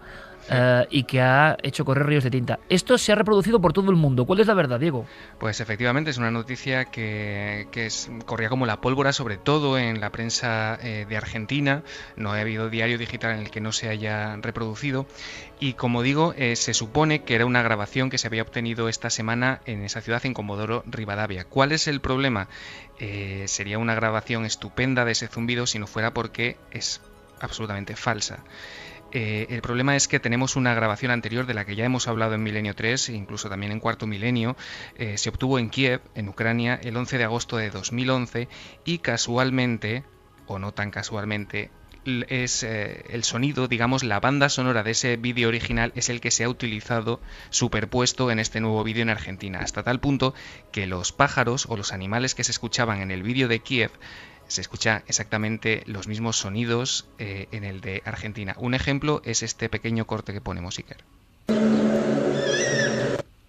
Pues eso tan cortito. Sí, hasta el chillido ese del cuervo o de lo que sea sale también, ¿no? Efectivamente. Bueno, sí. entonces que han hecho un montaje, Sí. pero que ha dado la vuelta al mundo. Estamos de nuevo ante el efecto Sí, Lázaro, o yo qué sé cómo llamarlo, ¿no? Y el problema es que no es la primera vez que ocurre, porque ya en enero de 2012 de este año en Costa Rica ya se detectó otro vídeo también de este zumbido en el que se utilizaba también esta misma banda sonora del vídeo de Kiev. Ese vídeo le están sacando el sonido y lo están superponiendo a un montón de filmaciones a lo largo de todo el mundo. La verdad es que el fenómeno desde luego no es nuevo ni se remonta a 2011, lleva desde los años 70 en Estados Unidos dando que hablar, pero claro, con las nuevas tecnologías, con YouTube es bastante fácil falsificarlo y confundir a mucha gente que además esta misma semana, como nos decía Guillermo León, inundaban el correo del programa advirtiéndonos de este vídeo. Es importante. Y estamos otra vez, Diego, ante el problema tremendo de siempre. Y si hay un Hum verdadero, ya nadie sabe dónde puede estar. Efectivamente.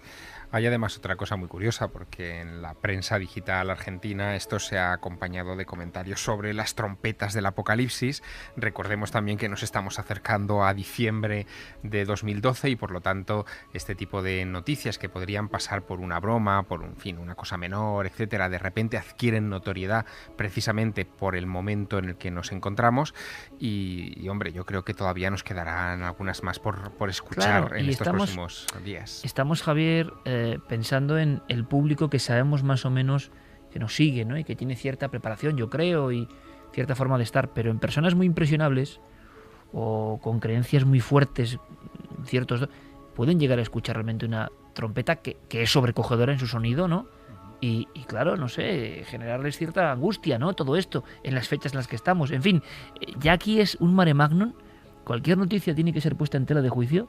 Nos llega más rápido que nunca, lo hemos hablado en varias ocasiones, inunda el mundo, se reteclea sin poner ningún tipo de objeción y nadie ha hecho la comparativa prácticamente de coger si este es el sonido de Kiev, ¿no?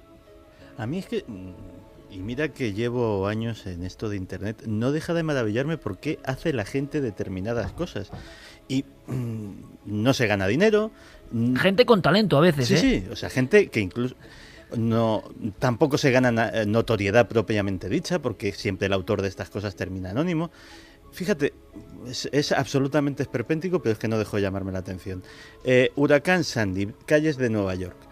Había una reportera haciendo su crónica en una calle de que se hacía mucho viento, que se estaba lloviendo, y de repente, simplemente porque había allí una cámara, sale un tipo en calzoncillos con una cabeza de caballo puesta en la cabeza y haciendo footing. Nadie sabe quién es. El vídeo ha tenido millones de visitas porque lógicamente esto se ha hecho viral. Pero tú no contaste algo parecido en Google Street View o algo así, Santi, que uno de los personajes era un tipo con cabeza de caballo. Sí, este debe de estar cada vez que sale una cámara, debe de estar ahí preparado y ya te digo, no vende nada, no firma autógrafos, nadie sabe quién es. Es como ese personaje de La prensa del corazón, Mocito Feliz, ¿no? Que uno le graban y siempre aparece como por detrás, como si fuese una especie de espectro, tío. Siempre está en todas partes y dice, oye, ¿quién subvenciona a ese hombre, no? Claro, que vende el periódico como Farola, como La Farola, pues como alguno de esos. Pues viaja por todo el mundo. Pero viaja por Pero toda España. Pero me he trasladado hasta aquí, que yo hace una semana me encontraba por plena Gran Vía de Madrid a una pareja, 2 personas, con esa cabeza de caballo andando por medio de la Gran Vía.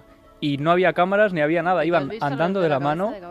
Total, y la gente alrededor... Es el ejemplo de la idiotez, perdóname que les diga, pero la idiotez elevada a la enésima potencia, ¿no? Entonces, el idiota posiblemente sea yo, porque no consigo explicármelo. Seguramente habrá muchísima gente que me lo podría aclarar, pero yo no lo entiendo. Me debo estar haciendo viejo. Oye, Diego, pues esto con las tecnologías pasa, que uno se da cuenta que ya pierde el camino, Hay cosas que ya ni entiende. Sí. Normal, pasa siempre. Bueno, el apocalipsis debe estar llegando de una manera u otra cuando Mocito Feliz aparece en Milenio 3. Totalmente, eso es una señal brutal. Hombre, depende cómo se ilumine a este buen hombre, tiene que dar su miedo también. Claro, apareciendo detrás, ¿no? Es como una foto de Cuarto Milenio apareciendo detrás, ¿no? Siempre, y ves a un famoso y detrás, ¿sabes? Pero siempre sonriente, eso sí, eso está claro. En fin, vamos a correr un tupido velo. Hay muchos personajes así. Sí, un día habría que recopilarlos, sí. Canto de la Tierra, precisamente esta semana y no otra, al mismo tiempo que el fraude Hum. ¿Qué es el Canto de la Tierra que vamos a escuchar ahora, Diego? Pues el canto de la Tierra es un sonido, un fenómeno electromagnético que lo causan ondas de plasma en los cinturones de radiación de la Tierra. ¿Esto qué quiere decir? Pues que no son ondas, digamos, audibles para el oído humano, sino que se trata de ondas de radio que salen del planeta a una frecuencia de entre 0 y 10 kilohercios, que seguramente a lo mejor Guillermo León ha escuchado alguna vez porque son habituales entre los radioaficionados. Es una manera de Guillermo captarlas seguro que las ha captado bastante habitual en su casa. Y lo que ha pasado esta semana es que la NASA ha hecho públicas unas grabaciones que ha recibido las sondas gemelas para tormentas del cinturón de radiación. Esas sondas han captado, digamos, lo que ellos han llamado el coro, que es este fenómeno y cuyas grabaciones, si quieres, podemos escuchar. Y que esto es las frecuencias de radio o las ondas de radio que se escuchan desde el espacio provenientes del planeta Tierra.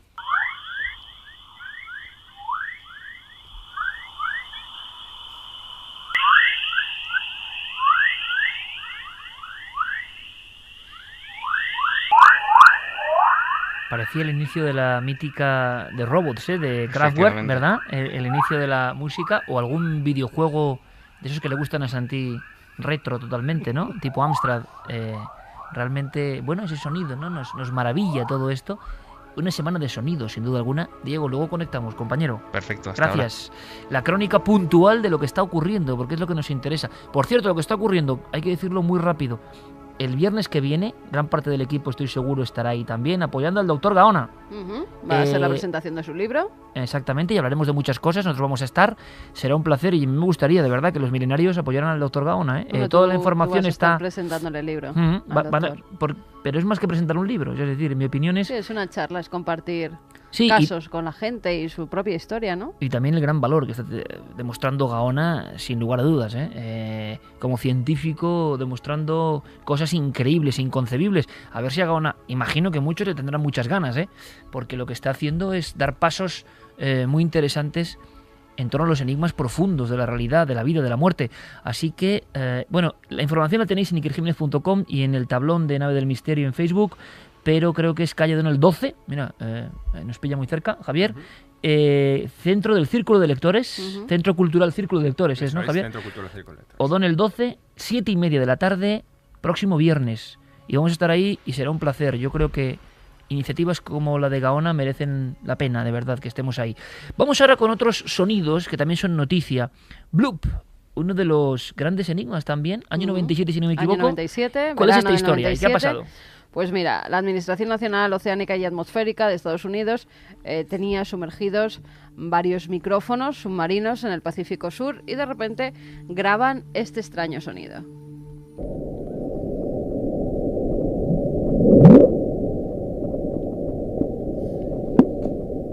¿Este es el bloop, no? ¿Hay más? Sí. Es como bloop. Ajá. Pasa un rato, bloop. Micrófonos de alta profundidad y nadie sabía qué era. Bueno, ¿no? Micrófonos que ya utilizaba la Marina en Estados Unidos en los años 60 y que los hereda esta administración, con lo cual Estados Unidos, que siempre va con la última tecnología, es un poco extraño, ¿no? Que una administración tan potente pues utilice estos micrófonos en el año 97, siendo micrófonos que ya utilizaban para detectar a los submarinos rusos en los años 60. Bueno, pero habría que preguntarle, por ejemplo, a nuestro gran amigo y maestro Mariano Revilla, ¿no?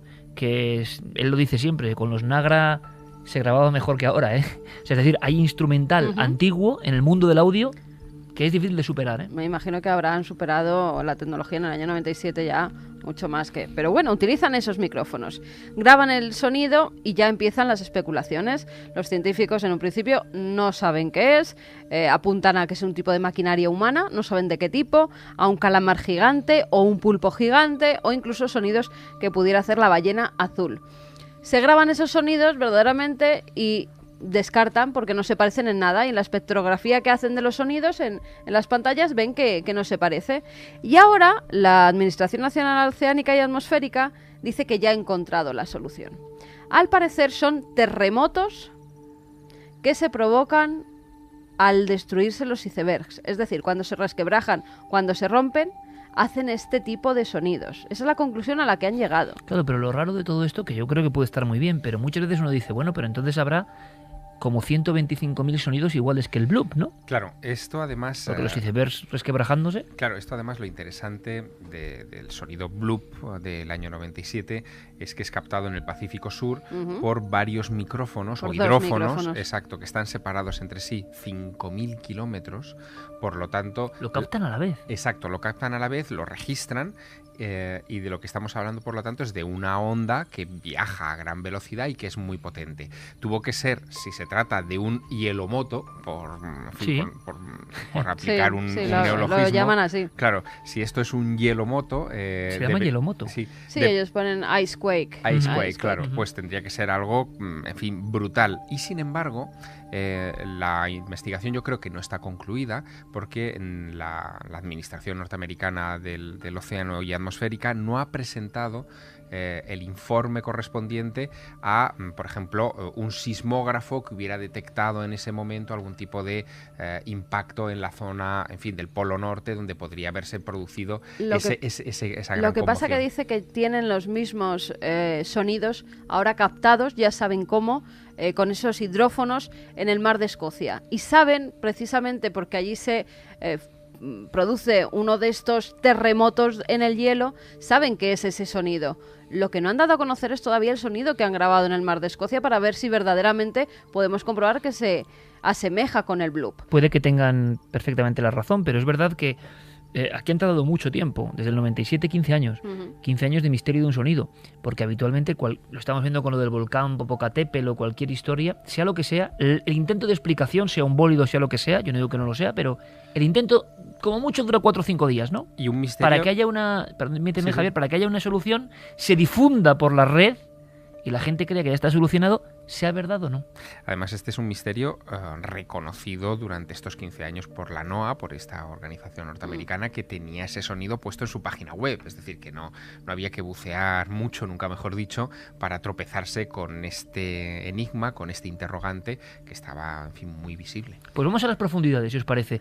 Yerey Martínez, muy seriamente, nos ha puesto esta pista 4 de Waiting for Cousteau, de Jean-Michel Jarre, en honor, ¿no?, al gran comandante, y que es como estar. Escuchad un momento, por favor, es como estar avanzando por el océano interminable lleno de secretos, de misterios. Vamos a aprovechar, pediremos por supuesto a nuestros compañeros que se queden un poquito más con nosotros, sobre todo porque Santi tiene una gran historia que contarnos, pero será a partir de las 3, una historia impresionante. Vamos a recordar rápidamente, aunque sea, esos sonidos increíbles que yo por lo menos creo que muchos no conozco. Mira, vamos ahora con el sonido Julia. Se produce el 1 de marzo de 1999 en la zona ecuatorial del Océano Pacífico. De nuevo son 2 hidrófonos los que captan durante 15 segundos nada más y no se vuelve a repetir, que eso es lo extraño, este sonido, el sonido Julia.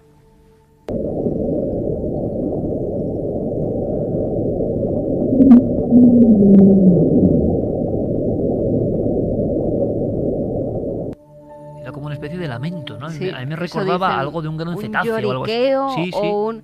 Bueno, la explicación que dan, un gran iceberg que está varado en la Antártida y que se arrastra por el fondo marino y causa ese sonido. O sea, el rozamiento generaría esa onda sonora, ¿no? Generaría esa especie de lloriqueo, de lamento.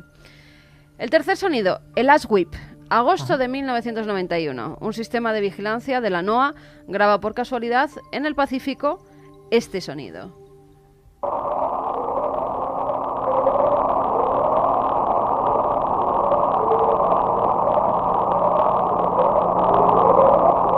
Ahora pensando que estos sonidos son grabados por esa institución a quizá cientos de metros de profundidad, me ha impresionado, ¿eh? Parece como si hubiera una vida electrónica allá abajo. Sí, además, fíjate, es curioso porque una de las funciones que cumplían estos hidrófonos y que quizá poca gente conozca, era la de identificar el espectro sonoro de las hélices, de submarinos, de barcos. Cada vehículo que transita tanto por la superficie como por debajo del mar tiene una característica acústica particular que la NOAA analiza. Les leía la matrícula sonora de alguna forma, ¿no? Y sabe identificar inmediatamente en cuanto esos hidrófonos captan ese sonido. Esto da la sensación de ser algo mecánico, es verdad, pero algo les debió llamar la atención a los de la NOAA para que lo clasificaran entre sus sonidos no identificados. Mira, se dieron cuenta de que sobre todo alcanzaba los picos en primavera y en otoño, o sea que era un sonido que se repetía en esas estaciones, además en varios años. Llegaron a una conclusión: por la zona donde es captado parece ser que es una zona de actividad volcánica submarina. Y ese sonido podría ser cuando empieza la actividad volcánica. Y por eso las fechas primavera y otoño. Joder, qué tema más interesante, ¿eh? Estoy pensando, con esta música de fondo y sabiendo que los micrófonos han hecho de espías y que puede haber precisamente espías humanos, puede haber criaturas desconocidas, puede haber movimientos de tierra. Una vez más, Javier, ¿no? Para otra novela, ¿no? Los que se encargan de escuchar el océano, ¿eh? Vamos con el Slow Down. Está grabado en mayo, el día 19, en 1997. Le ponen este nombre, como podríamos traducir, reducir la velocidad, o porque hay un descenso en la frecuencia, y entonces lo llaman así. Viene de la Antártida, y si quieres lo escuchamos y ahora damos la teoría que ellos apuntan.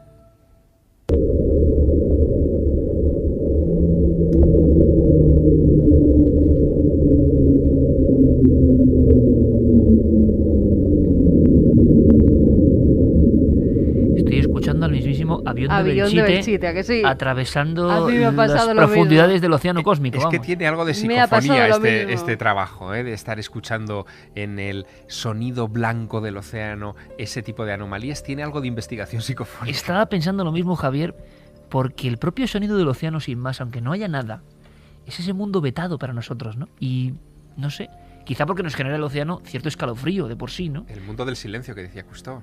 Bueno, conclusión, un iceberg golpeando el fondo e incluso golpeándose con otros icebergs más pequeños. Siempre son los culpables, ¿no? Los icebergs son siempre los culpables. Bueno, pues nada. Puede ser.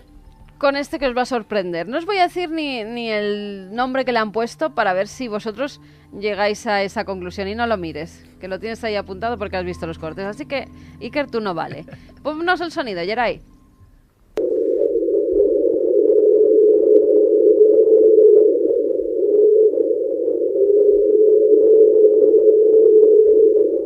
Es terrible, ¿eh? Este es como algo que está pasando por las profundidades. ¿A qué os suena?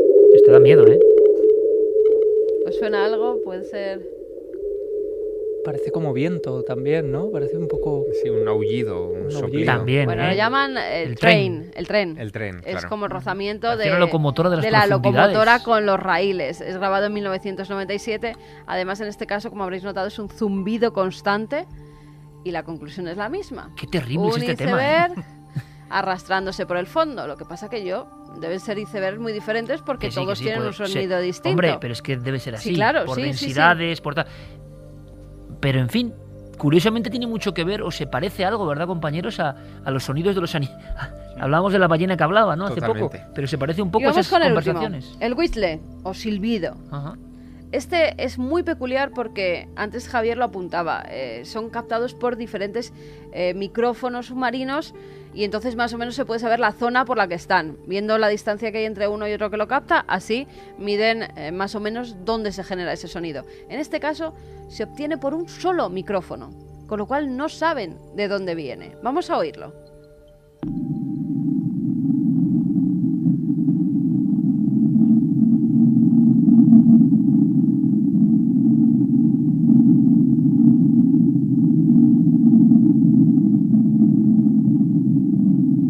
Ese ulular, ¿no? Es que a mí el que me impresiona es el sonido del océano, sin más, sinceramente. Sí, también alta han profundidad, dicho que se ¿no? parece a una olla hirviendo agua, el blu, blu, blu ese, en cierta manera. Llegan a otra conclusión, en este caso, que es una erupción volcánica submarina, pero no es el ruido causado por el hielo, sino en este caso por el fuego. Bueno, me parece un temazo impresionante. Hemos buceado, nunca mejor dicho, ¿verdad? Como diría Jacques Bergier, ¿no? A la escucha, ¿no? La nueva guerra será en los océanos, ¿no? La guerra secreta de los océanos. Espionaje, turbulencias en las profundidades, posibles animales, movimientos de los grandes gigantes del hielo.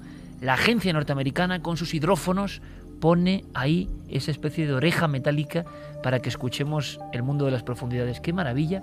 ¡Qué historia más increíble! Y como os decía, esta Esta música más que es muy especial, y le agradezco mucho a Yare que la ponga porque es una de las primeras que yo puse en la radio en mi vida. Acababa de salir el álbum Waiting for Cousteau, año 90, sino 89-90, yo juraría que 90, y qué curioso. Era un fondo azul, alguno tendrá esa reliquia ya que es un CD, y a Michel Jarre, en una de sus últimas locuras gloriosas, hace tiempo que no hace una, interpreta este sonido como el de la profundidad. Y curiosamente la portada solo tiene una imagen, una gran oreja, una inmensa oreja.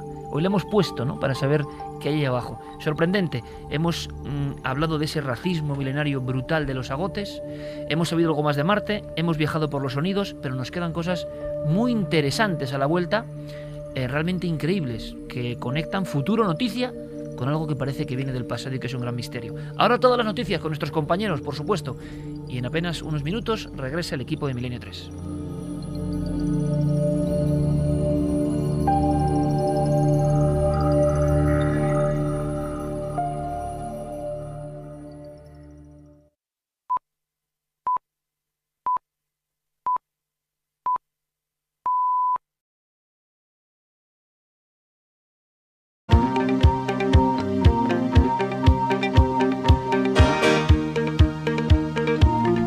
Y 34 minutos. Con esta escena histórica y casi fantasmagórica llevada al celuloide, comenzamos nuestro dossier informativo de la semana, con un sinfín de historias y sobre todo, atención, no solo con opiniones y descubrimientos, hallazgos y novedades, sino con muchos sonidos. Va a haber que poner el oído avizor, si se puede expresar esta frase.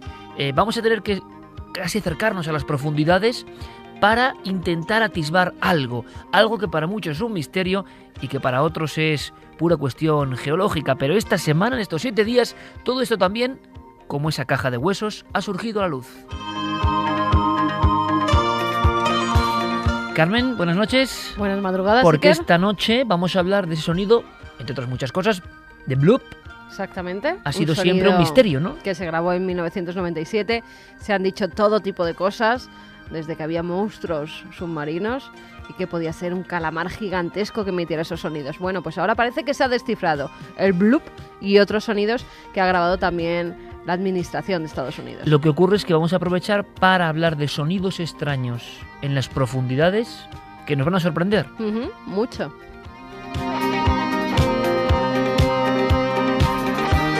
Santiago Camacho, compañero, buenas noches. Buenas noches, Iker. Estás muy emocionado con una historia que es muy actual, parece mentira, pero que para entender su esencia, también como en la primera escena, hay que viajar en el tiempo, ¿verdad? Pues sí, porque prácticamente todas las semanas contamos historias que podrían ser el comienzo de una novela, el comienzo de una película de suspense. Pero pocas veces me he encontrado con historias tan cuajadas en este sentido, que parece que la novela ya está escrita. Los ingredientes: un científico obsesionado, una sociedad secreta de la que no se sabía nada hasta ahora y un manuscrito que parecía indescifrable.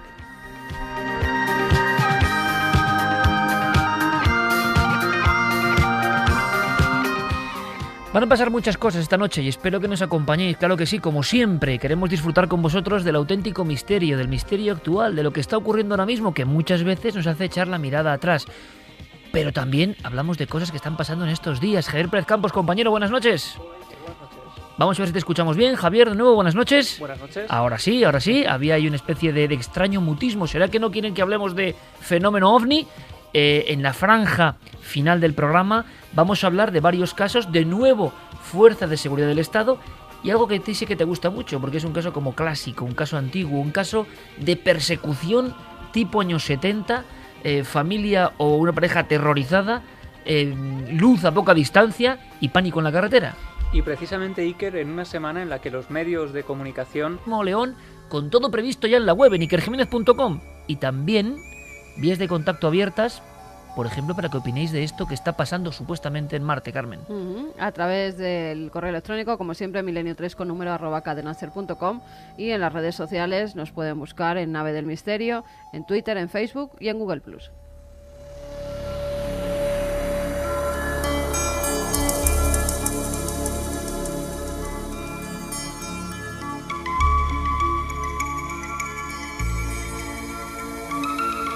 Javier, compañero, buenas noches. Muy buenas noches, Iker.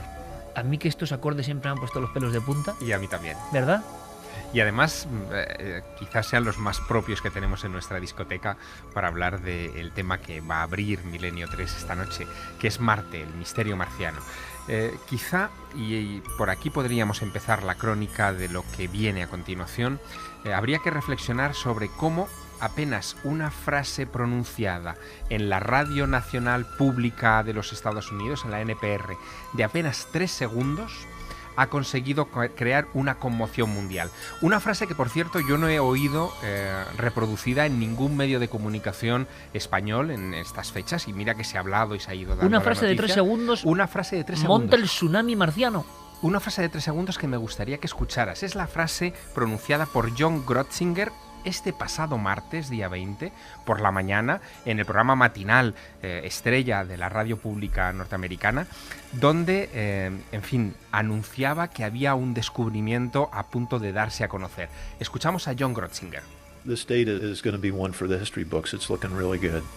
Esta información va a entrar en los libros de historia. Tiene un aspecto realmente bueno. Esa es la frase que ha dado la vuelta al mundo, que ha conmocionado los cimientos de científicos y no científicos, porque de inmediato el rumor indica ¿qué demonios está pasando en el planeta rojo? No es la frase pronunciada por un personaje o un científico cualquiera. John Grotzinger es el responsable de los rover marcianos, de estos vehículos que en estos momentos, en fin, están explorando, especialmente el Curiosity, la superficie de Marte. Grotzinger es el científico al mando de lo que se conoce técnicamente como el Mars Science Laboratory, que es el Curiosity, este vehículo tan extraño que tenemos en estos momentos sobre la superficie marciana. Él es geólogo, experto en la formación de océanos primitivos, y su obsesión desde el principio de esta misión ha sido el encontrar agua líquida en Marte, porque esto significaría que allí podría haber vida. Has dicho bien la palabra obsesión, porque yo no sé qué tiene Marte, pero todos los que se meten en su investigación, y ahora lo comentaremos, acaban absolutamente enganchados. Es un planeta diferente a los demás, quizá por ser el más cercano o el más investigado. Bueno, pues imagínate la reacción que ha provocado este personaje, Grotzinger, al dar a conocer, en fin, solamente con esa pincelada breve, que tienen en las manos un descubrimiento que, una vez que se compruebe, porque aquí viene el kit de la cuestión, va a entrar en los libros de historia. Todo el mundo ha supuesto inmediatamente que se trata de algo relacionado con la especialidad geológica de este investigador, con el hallazgo quizá de agua o de algún otro, de agua líquida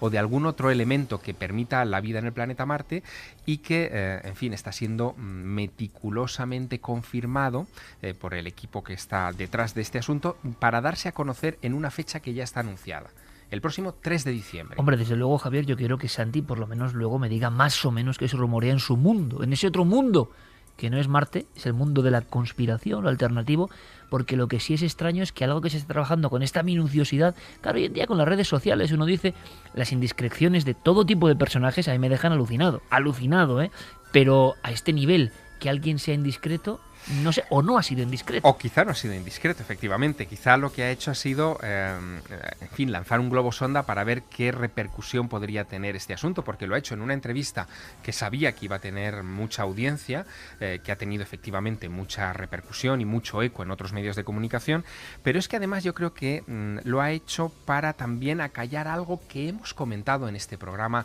en semanas anteriores. Yo no sé si recuerdas una noticia que dimos en Milenio 3 sobre la posibilidad de que el Curiosity de Marte hubiera llevado contaminación biológica al planeta rojo, que ese taladro famoso que hoy es el eje de la controversia, porque se supone que es la herramienta que ha capturado las muestras que podrían contener formas de vida o moléculas de vida y que podrían darse a conocer el próximo 3 de diciembre, bueno, pues que ese taladro hubiera podido llevar contaminación desde la Tierra. Hubiésemos infectado, ¿no?, con una aguja de la Tierra. Exacto, la historia es muy curiosa y hemos averiguado más desde que dimos la noticia por primera vez. Lo que ocurrió fue que 6 meses antes del lanzamiento de la Curiosity a Marte, en fin, a los técnicos les entró de repente la preocupación de que ese taladro, si no se reforzaba en su estructura, en fin, al entrar en la superficie marciana y darse un golpe impropio contra el suelo marciano, podría desestabilizarse y podría hacer fracasar la misión completa. Y saltándose los mínimos protocolos, abrieron ese ese instrumento que se había esterilizado, que estaba en un compartimento estanco, lo abrieron para añadirle una serie de ajustes y lo volvieron a cerrar sin informar a una llamada Oficina de Protección Planetaria, que está dentro de la NASA y que se ocupa precisamente de evitar este tipo de infecciones. Bueno, calculan que ese taladro puede haber llevado al planeta Marte 250.000, al menos 250.000 esporas bacterianas, de las que muchas podrían haber muerto en el trayecto de entrada a... Empiezan a decir que el fenómeno ovni se está diluyendo y que la verdad podría no estar ahí fuera. Bueno, pues aunque los medios digan que ese fenómeno ovni parece desinflarse por momentos, nosotros estamos recibiendo informaciones de última hora impresionantes. Como dices, este caso... varias personas a bordo de un coche en una carretera española son perseguidas por una extraña luz que les causa un terror impresionante. Y ahora me vas a contar cómo la Guardia Civil se ha puesto en contacto con nosotros para nuevos casos, y yo creo que va a ser la muestra, la punta del iceberg, que dice que algo está ocurriendo. Como diría Carlos Murciano, algo flota sobre el mundo. ¿Y está pasando ahora? Parece que sí, pero claro, la gran noticia de la que habla todo el mundo, tenemos que opinar, tenemos que contar, la va a traer en un instante Javier Sierra, recién llegado de tierras turcas, y claro, tiene que ver, como no, con el planeta rojo. Antes de eso, antes de presentar a Javier, nos presenta la poca información que hay, pero que tanto está dando que hablar. Habría que hacer una búsqueda de Marte, noticias de Marte, nombre Marte o Mars, a qué nivel ha llegado, ¿no? Imagino que a los primeros de las búsquedas mundiales. ¿Por qué? ¿Es la historia de un rumor o hay algo más que un rumor? ¿Va a ser una cosa que se quede en una piscina vacía, es decir, que no haya hilo del que tirar, o realmente estamos a las fronteras, como tantas otras veces ha dicho, de una gran noticia? Bueno, Carlos Cala nos cuenta los primeros datos. Algo parece estar cociéndose en la trastienda de la Agencia Nacional del Espacio de los Estados Unidos. Esta semana ha circulado por diversos medios internacionales el rumor de que el robot Curiosity ha encontrado algo en la superficie de Marte digno, y citamos literalmente, de figurar en los libros de historia. ¿De qué se trata? Hasta este momento nadie lo sabe, pero todo apunta a unas muestras tomadas por este ingenio teledirigido y analizadas en su pequeño y sofisticado laboratorio de a bordo. Uno de los investigadores de este proyecto de la NASA, John Grotzinger, ha confirmado que existe tal información, pero advierte de que está siendo examinada a conciencia por un equipo especializado antes de darla a conocer. ¿Qué se ha descubierto en Marte? De momento solo podemos esperar.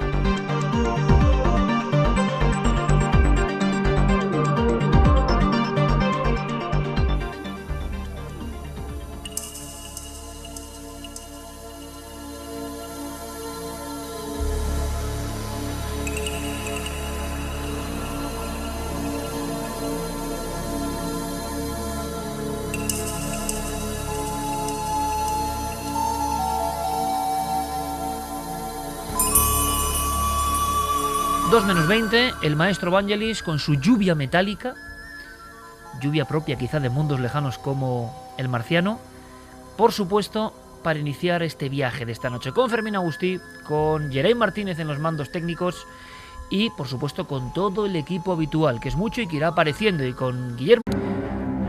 Un hombre encuentra un grupo de huesos en mitad del monte y en mitad de la noche.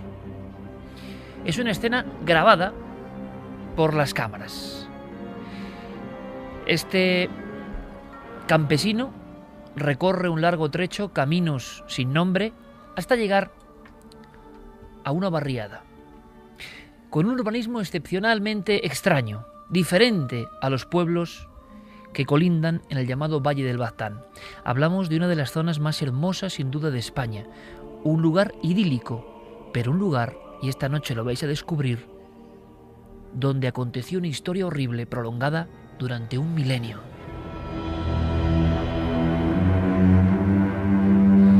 Casi como quien encuentra pruebas de algo prohibido, ese hombre del campo que ha trabajado de noche sabiendo lo que hacía con su azadón, lleva la pequeña caja de madera donde hay metido los huesos como si fuese un tesoro de otro tiempo, un tesoro con cierta memoria histórica.